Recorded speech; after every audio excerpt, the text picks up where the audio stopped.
I think we are ready to go, folks, and today we have another episode of The Conspiracy Farm. I am Jeffrey Wilson. I'm always sitting here chilling with my co-host, UFC Hall of Famer, Pat Miletich. What's up, boss? Well, good to be here, man. Happy as always to get to talk to my buddy, Jeffrey. Absolutely, and today we're bringing a little bit more pain. Today, folks, we have on... he is a filmmaker, newsbreaker, as he is a correspondent on an online show called Buzzsaw. He can correct me if I have massacred that a little bit. He is the son of Oscar award-winning director Oliver Stone. This young man's been around the Hollyweird for quite a while. He's actually been in several movies. If you didn't know, he was, I think, Gordon Gekko's. He was in Wall Street as a little lad. He was, I think, a young Jim Morrison in The Doors. Born on the 4th of July. A little bit of everything, ladies and gentlemen. Mr. Sean Stone is here with us to chop up a few things. What's up, buddy? Hey, good morning. How are you doing? We're doing fantastic, man. Every day above ground's a good day. What's going on the West Coast today for you, man? Well, the West Coast is another gray morning, so it's all right. It's not as bad as, not as cold as New York was. I can't believe how it's May gloom just continuing. Yeah, well, spring has finally sprung around this way, thank goodness. Well, I don't want to keep you too long because I know you have, a little bit of an out here in a little bit. You got somewhere to go. So speaking about some of the movies, man, that you've not just been in, I mean, you've obviously, like I said, been in Hollywood for a while and seen that whole scene and kind of stepped out and done your own little bit of motion picture making. We're going to talk a little bit of some heavier stuff and then get into your most recent film, PASS, Paranormal Security Squad. So before that, we're going to talk a little bit about some of the things going on in the world today right now. It seems to be a little bit on fire. And a movie you did not too long ago really is still applicable and relevant today. It was called Dangerous Dynasty. If you don't mind, break off a little synopsis on what Dangerous Dynasty was all about. That's a good one. It's actually a short documentary that was done for the W behind the scenes, W being the film my dad did about George W. Bush. Right, so that was Dangerous Dynasty was done as a behind-the-scenes featurette, and that, if I recall, dealt with the Bush dynasty, father and son, in terms of some of their abuses of power, whether it was, Bush Sr.'s invasion of Panama, to the son's illegal invasion of Iraq, and then obviously getting more into, I think, some of the impeachable issues around Bush Jr., having to do with surveillance and because obviously the NSA warrantless surveillance started under him, and then other factors. I mean, it's been a few years since I did the film. Obviously, it's been almost 8 years now. But remind me which topics in particular, are interested you.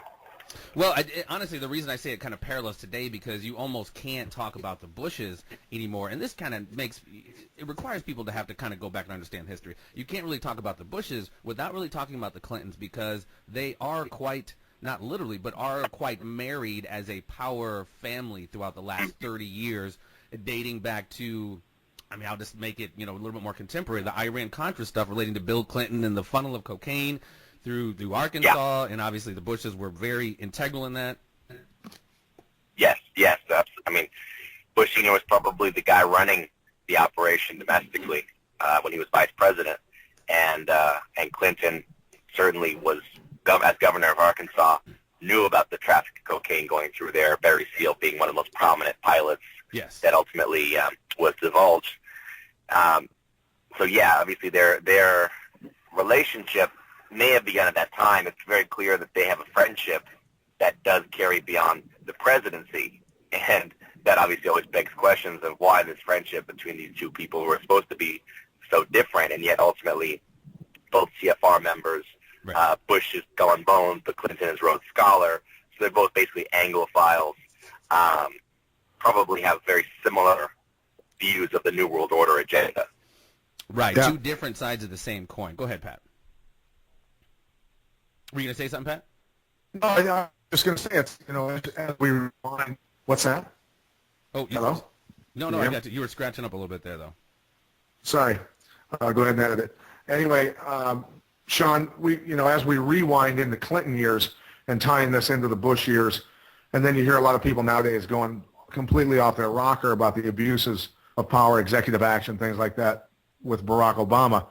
it started long before, obviously, with Clinton, with the Bushes, with everybody else. But I think that, wouldn't you agree that Obama now has taken it maybe even a step further in abuses of power with executive action?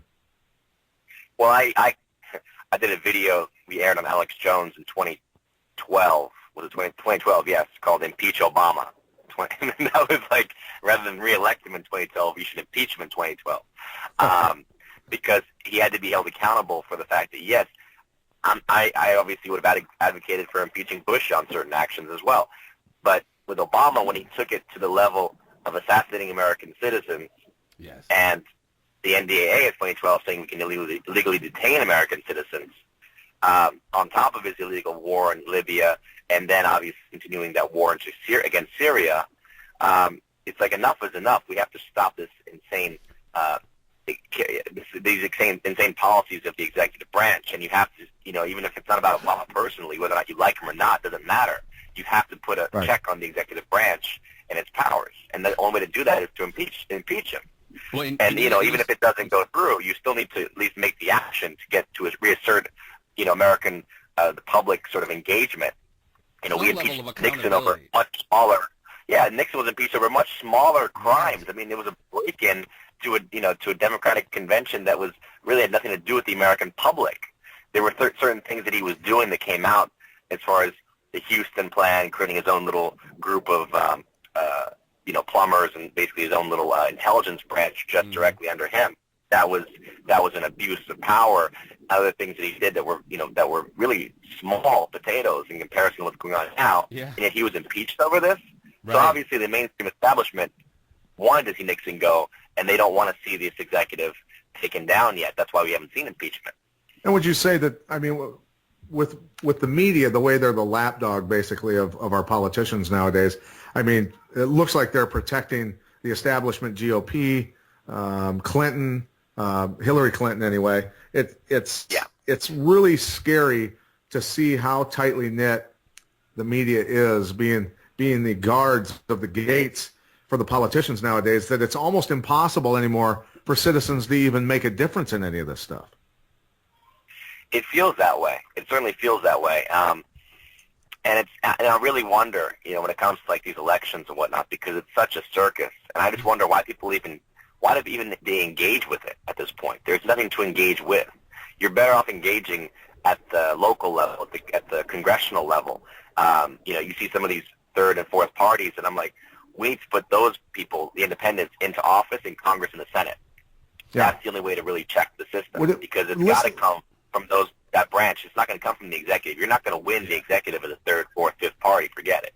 Right. Now, listening to you talk, are you a Rand Paul guy? I certainly like them both. I know a little less about Rand Paul since he's been is he in Congress now or in the Senate? He's in the Senate, right? Senate, yeah. So I know a bit less about him since he's been in the Senate. He had proposed some certain things I supported, but certainly his father, Ron, I admired what he was talking about when he was running. I'm sure he got that 3 a.m. knock on the door, and now he's doing things that are good as far as on the television and the media stations. He's still pushing these certain ideas, and I hope his son is the same kind of genuine person that his father was. But as far as supporting anyone, at the end of the day, it's like it's got to come through your Congress and your Senate. That's where these guys can take action, because we're seeing this on the presidential side.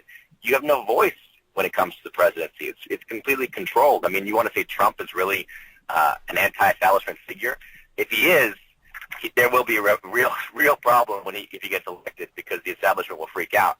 I personally think he is too embedded inside. That's where he comes from, is the establishment. I mean, he's Mr. New York, right? I mean, he's a money guy. So I don't see him as being really an anti-establishment as he may sound when he does these conversations. Right,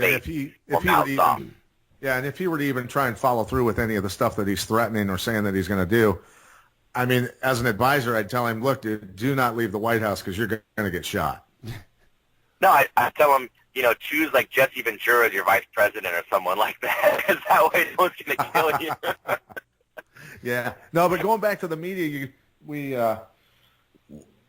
I've got a lot of friends in Hollywood. I've got a lot of friends in the movie industry, TV industry, and for years I was telling them the media is completely controlling everything that the Americans are thinking. They're pushing the liberal agenda, the socialism and all these things, and they're like, oh, that's garbage. Don't even come at me with that.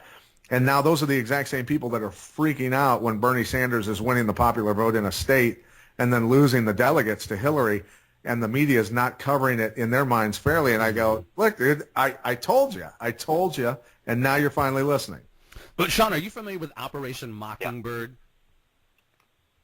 Yeah, the infiltration of the media by the CIA. Yeah. We talked about that in our first episode, how they, pretty much the establishment or whatever you want to call it, the CIA, Defense Intelligence, whatever you call it, they control the narrative and then thusly control our perception of what's going on. So that's another part of it, too. Sure. The congressmen, grassroots legislators definitely need to change up their game, but we also need to have some kind of, I guess what we're doing here, some level of independent alternative media so people can really start getting real information and not some controlled Kool-Aid narrative being provided by, like you said, the Central Intelligence Agency. Well, they learned a lot from the Nazis, obviously. Frankly, you could argue that the Nazis were put in place by the British and the Americans, right, financially. But then when it came to bringing the Nazis' apparatus into America, we adopted that entire, but we adopted the entire superstructure of how to organize a state, and you do it through public relations or worldview warfare, right, and different ways of manipulating the psychology of people.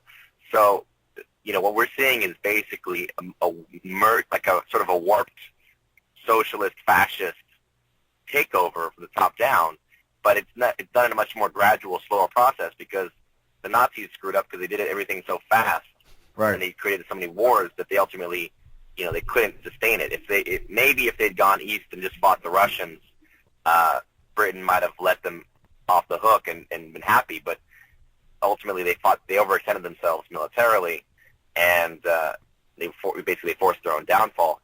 The U.S. is trying to do things where I think we might be overextended militarily, but everything they're doing domestically is to placate us and make us not even realize that we're at war, to make us not even think about the fact that we're at war on a daily basis. It's really 1984. The handbook is right there because every day we're at war with a different entity, a different country. Yesterday was Russia. Today it's Al-Qaeda. Tomorrow it's ISIS. The next day it's Iran. The next day it's North Korea. I mean, you will never. But the whole point is you don't know. You don't know who you're fighting. You don't know for what. And that's how they want the population to think because we're not thinking about the consequence of the war. We're not seeing the dead bodies. Right. We're so detached from the consequence of it all that we're in a permanent state of warfare and a permanent state of war on our own people, actually. But it's just done like a slow boil of the frog as opposed to heating it up really quickly and making everyone scream. So that's what you had with the 2008 collapse was like a moment of, wow, we're all being screwed by the system and it's actually in free fall and there's no stability. Then they just they placate us with a little bit of money, money flowing into the system to get the debts going again, to get a few people hired. But really, I think in terms of actual employment and actual wages and actual real income, we're probably at the worst. We could be at the worst point in our history, actually, as a country. Absolutely. Well, yeah, we had an economist, Peter Schiff, the other day, and he pretty much echoed those sentiments as far as our economy and the dire nature that it's in. So what I would say, Sean, do you think, my belief is that we draw these battle lines along BRIC nations versus central bankers. And, the BRIC nations being Brazil, China, Russia, and some of the other nations that are trading with them against the central bankers, those who don't fall in line with the central bankers. Basically, the dictators get overthrown, killed, whatever, and we're dealing with now potential war with Russia because Putin's fighting the central bankers. He wants to be part of the BRIC nations. They're setting up their own banking system, things like that. That's the way I see it anyway. How about you? That's certainly, I think, the most obvious dimension of it. There might always be a higher dimension of internal, what I call secret society politics. Right. And that's that's the domain that gets into the esoteric and gets into the invisible realms even, of power, of spiritual power and whatnot, and religious spiritual power. But as far as what we're seeing, the reason why I believe Putin is being regarded as the biggest villain since, Blofeld or Dr. No or something is that I mean, he really is. He's being depicted that way. Yeah. And one thing I like about Trump is that Trump is actually saying, look, I like Putin, I respect them, I like the Russians. It has to do with the BRICS nation, I do believe, and there has been this economic war against Russia going back to the end of, well, really from the 80s into the 90s, right? And trying to, as much as possible, get the Western banks into Russia's economy. I think Putin did a reversal of that whole maneuver and basically reasserted Russian supremacy in a way that they deserve. I mean, historically, they're an ancient empire / country.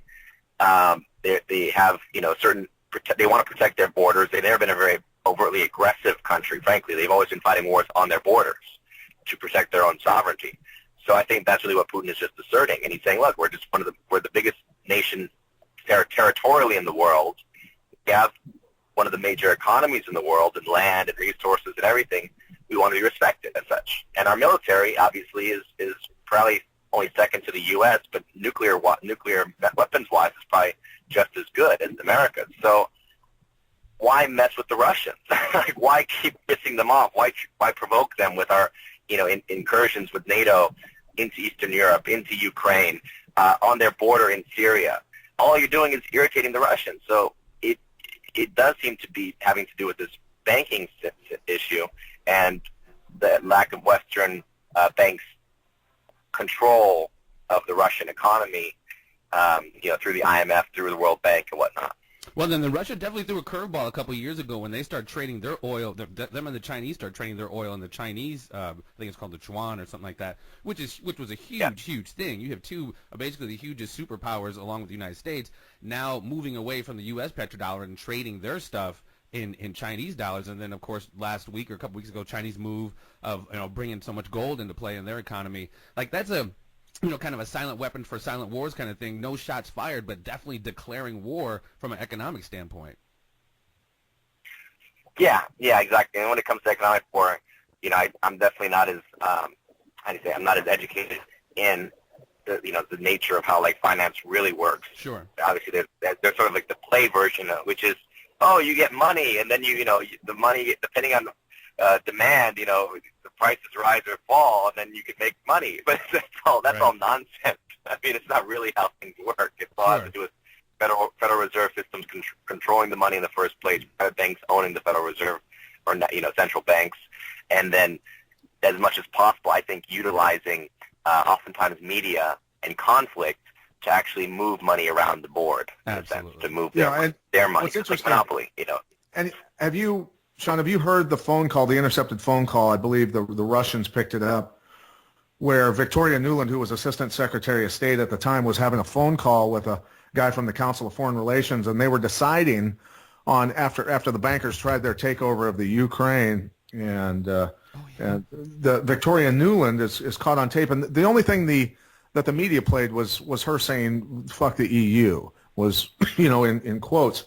But it was that phone call in its entirety was her conversation with a gentleman from the Council on Foreign Relations, where they were deciding who would be the new unelected president or leader of the Ukraine, and they were deciding between Jihad, he was a former central banker, and Klitschko, the heavyweight boxer, and they said Klitschko just needs to be crowd control, and that Yad, I don't remember his entire name, they called him Yad for short, who was a former central banker, of course, is who the guy they put in place until they could have their puppet garbage bullshit elections over there. So I guess the question was, did you hear that intercepted phone call? I don't recall hearing one in particular. I remember hearing about it from Newland, obviously, and this whole, that's the nature of how these things work. I mean, it has to do with overthrowing, governments and doing it in different capacities. One way of doing it is, right, as we did with Iraq. At that, to this day, we don't really know entirely what that was about, right? To this day, we don't really entirely understand why it was so necessary to go in there and invade Iraq, as far as from a control of territory, oil. They try to balkanize the country. What was the long-term strategy of that? I mean, a nice combination of all of that. Other ways. Yeah, and right? Ironically, Saddam Hussein got approval from the UN to take EUs for his oil. which the powers at be didn't like. Well, before even the whole Gulf War, they were like, they gave him carte blanche to go into Kuwait. And then after he's like, oh, okay, you guys said I can go in. Then they're like, oh, the evil Saddam went in and took Kuwait shit. It's like, you guys gave him permission. First, you put him in there in the first place. And, you know, it's all, you know, like they say in JFK, it's fun and games, man. It's fun and games. Everybody's flipping sides. Yeah. I mean, part of the argument for the first Iraq War was, well, we sold them all these weapons. Now you have to get rid of them. So you had to encourage them to fight somebody that you could actually get behind. That was Kuwait. You know, first you sold them all the weapons throughout the 80s to fight the Iranians, right? So it's like they can bleed each other dry, and you make money selling to both sides. But after Iraq had this tremendous weapons build-up, military build-up, the idea was, okay, now we're gonna take those away from you via the first Gulf War. When he was trying to do what kind of Libya was doing in Gaddafi, trying to like nationalize his oil. Well, I suppose. I mean, across the board, Saddam was a nasty guy, but you have to recognize at least that in terms of the context of the Middle East, it was a stable country where it was contained. I mean, I guess you could call it socialist or whatnot, but women and men both had an opportunity to be educated. There was a way of checking the sectarian violence. There wasn't really sectarian violence between the various Shia and Sunni and other sects in Iraq. There was a semblance of stability in the country. And I think the whole 2003, or let's say post-2001 era has been about balkanizing and destroying the stability of the Middle East. Yes. And whether or not that goes back to the Israeli plan, which was called the Oded Yinon plan of the 1980s, which had to do with balkanizing the Arab countries around Israel, that might have fed part into our plans. Our neoconservatives obviously are, if not Israelis themselves in passport, but certainly oftentimes very strong pro-Israel sentiments. So when they went to balkanize all these countries, you know, starting with Iraq and then moving from there, obviously doing your drone wars against Somalia, cutting Sudan in half, invading Libya, trying to overthrow Syria. Really start talking about Africa yet, because I know you know who Webster Tarpley is. He said in '08, in the next 10, 15, 20 years, people start looking at Africa. It's a big, you know, game, or it's a big fight. It's essentially us, the Russian and the Chinese, for the natural resources in Africa. And I think that's kind of why we've been hearing so much more about stuff in Libya, Boko Haram, Chad, Sudan. I'm sorry, go ahead. Yeah, absolutely. I mean, look, Africa's always been there as far as a resource that has been fought over. It's been unfortunately, tragically ignored, frankly. I mean, in the 90s, you had the Congo War that probably cost 2 to 3 million lives, right? And no one said a thing, right? The Rwanda situation got out of hand, and millions of people died as a result in what was called the genocide. But really, it seems to have been this whole operation that was being run by the United States and various people who were pushing the civil war to begin in the first place, and that's, again, on the border of Congo, right?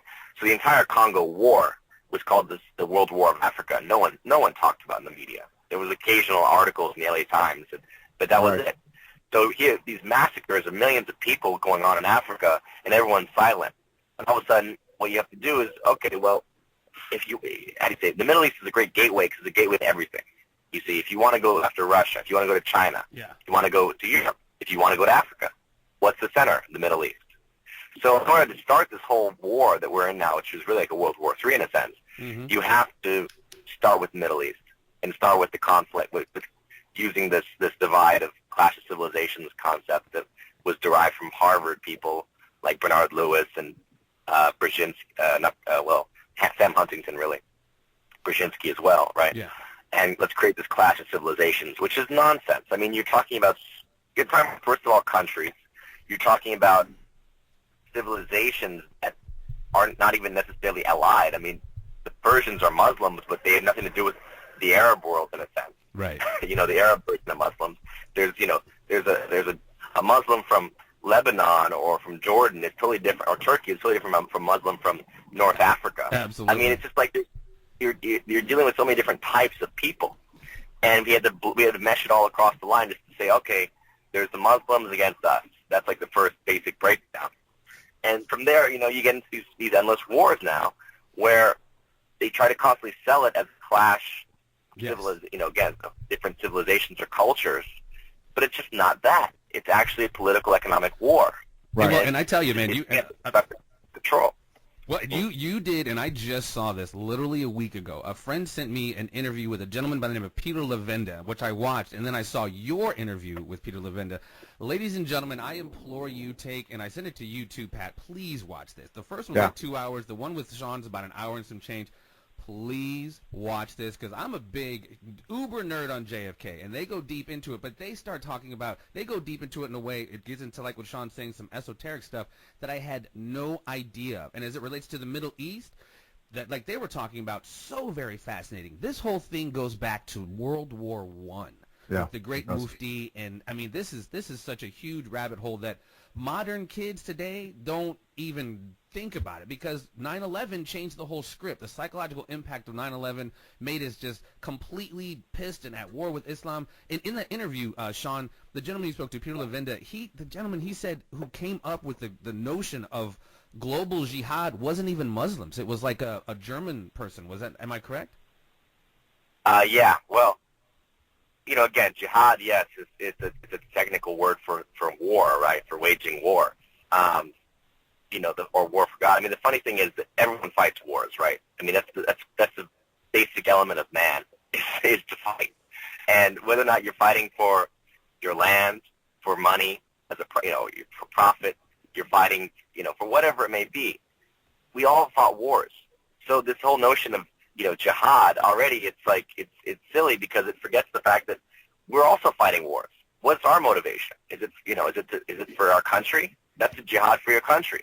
What is that? Does that make you more better than someone who's fighting a jihad looking for their spiritual belief? I'm not, again, I'm not promoting jihadists who are killing innocent people, but the whole point is that everything is about war. And in Islam, first of all, you can't even say that the people that are killing the Muslims, whether or not they're Muslims, some of them could frankly be false flags. But any Muslim who's killing civilians is not a Muslim, because the Quran is so specific that war is fought in certain ways, and it's not even to target women and children. I mean, that's just completely that ends your role as a Muslim at that point. Right. So so Muslims get really their fundamentalist Islam. Yeah, it has nothing to do with Islam.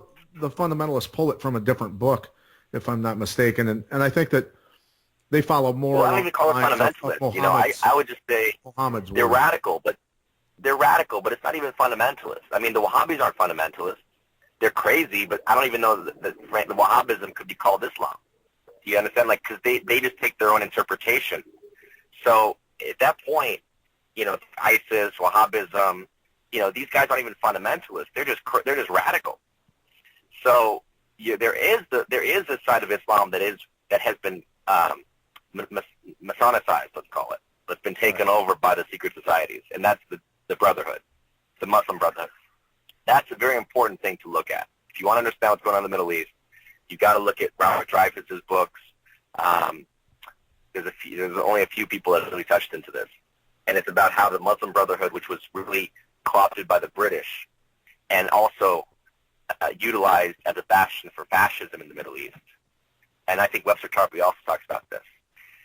But the Brotherhood is the key to understanding how these operations were run against every state, because during the Cold War, you had people like Nasser, who were socialists, and they were basically working to promote national programs for their countries, like Egypt, right? Mm-hmm.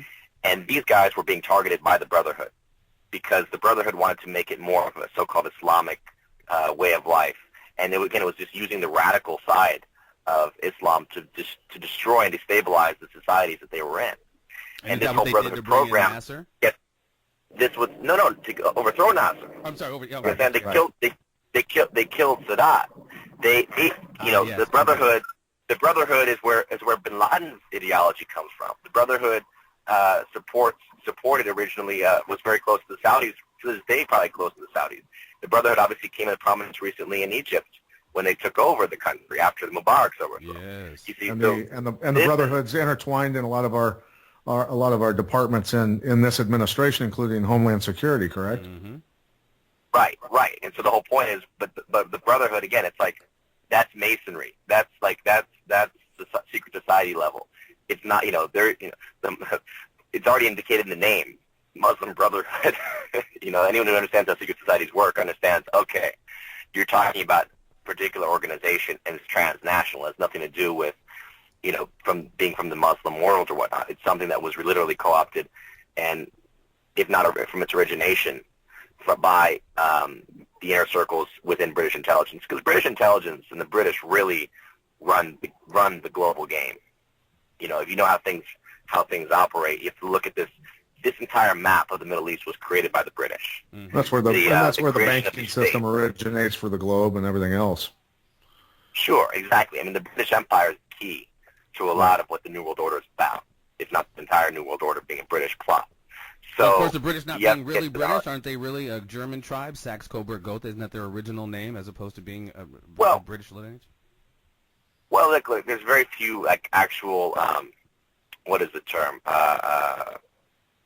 The people, the Anglo-Saxon itself is the Angles who invaded from Germany, right? Mm-hmm. Saxons, I think, may have come from England. Mm-hmm. So there are certain Scots and certain tribes that were in England, but these people have been conquered since the days of Rome.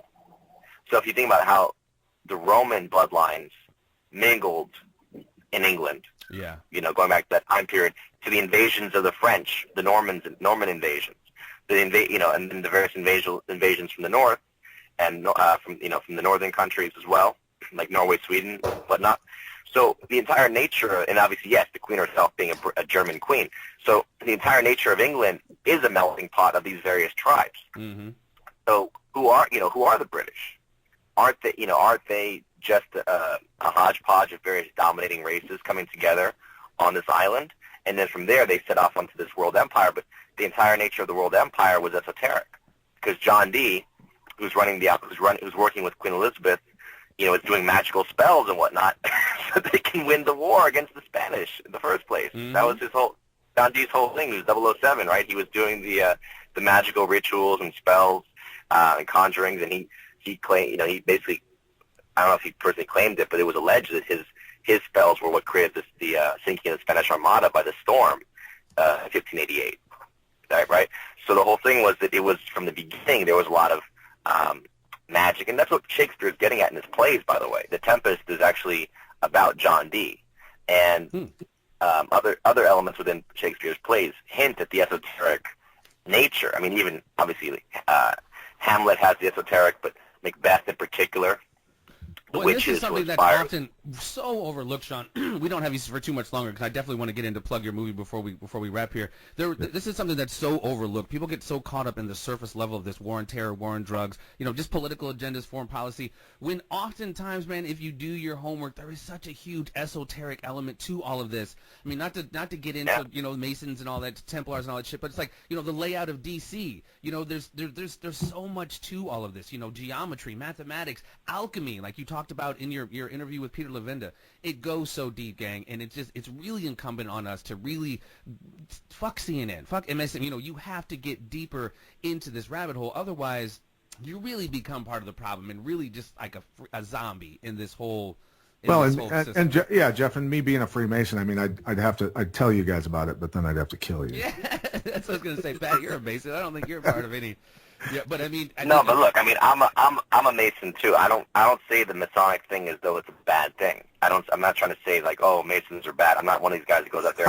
Look, I don't even think the Illuminati is all bad. I think that the point is that we're talking about a dimension that just goes over the head of those who are not initiated. Well, like I told Pat, it's the Force. It's either you use it for Jedi shit or Sith shit. That's really what it's about. Exactly, and that's what even the Illuminati. The Illuminati's always like, oh, the Illuminati's doing this and that, and they're all evil. It's like, how do you know they're all evil? Right. You assume because things might not be what you like in the world, or you might think that they're bad things, that it must only be bad guys that are running it.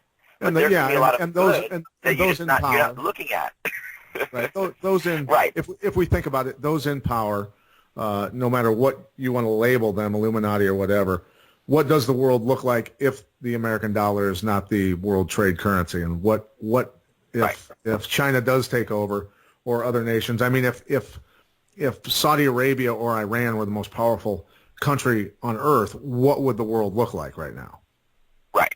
Exactly. So, I mean, there's a balance to be found, right? And the point is that yes, the ones in power do a lot of very evil, nefarious things that I personally don't think need to be done. I think there are different ways of doing it. You could take your military-industrial complex and shift it into peacetime industries, work on development programs, and use what FDR wanted to do, which was let's export the New Deal to the Third World. Let's work with the Chinese and the Russians and England if they want to, but I don't trust the British, frankly. I would go with the Chinese and Russians and work on a development program for the planet. And you work to advance technology because that's the way of uplifting people. Now, I think there are definitely a lot of elite who don't want to see the people empowered in that way. And that's they don't exactly want to see right. technology in the hands of the people. But that's not an Illuminati thing. Right. that's just being, that's just using your power and coveting power for your own self as opposed to want to enable and empower others. Well, even like Lavenda said in your interview and Mr. X, Fletcher Prouty and JFK, the organizing principle of most any state, like you said, dating back to the history of man, is war. And when you enter this economic part of it, states, central banks profiting so much from war, it just seems like a perpetual thing. And my thing is, dude, and I've always thought, until we start seeing the from the top down, until we start seeing the humanity in all of us, it's going to be, we're going to find it easier to pull the trigger on people. You know what I mean? I know that sounds like a little, maybe some hippie bullshit, but it's just like we got to start recognizing the common bonds between us and not letting these racial, ethnic, religious shit separate us. But Pat, you want to ask any more final questions on this heavy subject before we get into the movie and let Mr. Stone go? No, I think we want to get into his movie, man. I think this has been a great conversation. Yeah, absolutely. And Sean, I loved it. Obviously, well-versed in a lot of different areas. We'd love to have you back and talk some more because it's there's so much going on right now in the world that we could pick out one subject and talk for hours on it. Well, and you mentioned a little bit ago the NDAA, folks, look it up, the National Defense Authorization Act. Sean didn't say that the government's going around assassinating American citizens just to talk shit. This is actually in the law, the NDAA. There's been a couple different drafts, but go check it out for yourself, do the homework. The movie that this gentleman has out now, PASS, it is an acronym standing for Paranormal Security Squad. Woo, buckle up, ladies and gentlemen. This one is very interesting. A lot of esoteric symbolism as we talk about here. What spawned this movie? What's it about? What's the PASS, my friend? Yeah, well, I mean, I can't really take responsibility for creating it. It's definitely the concoction of the writer-director, Alex Wraith. Now, Alex is the guy that I worked with when we did Greystone Park. So he took me there originally, which was this haunted mental hospital in New Jersey. Oh, wow. And we did that film together back in 2012, which was based on our experiences journeying into this realm, as I call it. It's really like you enter a different realm, and you enter the mindscape of, you have to separate, in a sense, from the physical reality into a mental reality, where spirits and other things can have an energy and a force, and they can affect you and drive you crazy if you're not careful. So that journey of Greystone was my first foray into feature films. And then Alex wanted to do this basically as almost taking our experiences and some of the funnier elements of our experiences, ghost hunting, and he flipped into this paranormal activity security squad concept. So basically, it's a group of I call them hucksters who are selling people on this idea of being Ghostbusters. But it's funny because they basically they're trying to make money. They're recording their adventures. They go to people's houses, and it's ridiculous, right? They're trying to exorcise ghosts by using flashing lights and prayer beads and hallucinatory effects for effect on camera. Mm-hmm. And really, they don't know what they're doing. They're just doing what they see on TV. And so, in the process of going to try to exorcise people of these ghosts and demons, they come across real demons, of course. And when one of their employees gets possessed by a demon, they come to me because I'm a sorcerer. And so my sorcerer is like more of a rock star Jim Morrison than anything. I guess that was what I compare the character to. And I use my sort of sexual magic and whatnot. And I actually know how to exorcise demons and actually fight demons. So we've been together, and we go on missions, and ultimately we end up at the doorstep of the devil, who's trying to raise an army of zombies from a different dimension. So it's really far out, very low budget film, but I think for what we know, a lot of campy 80s style effects and visual effects, and just I think a lot of fun. I enjoy watching it. I think it's a great.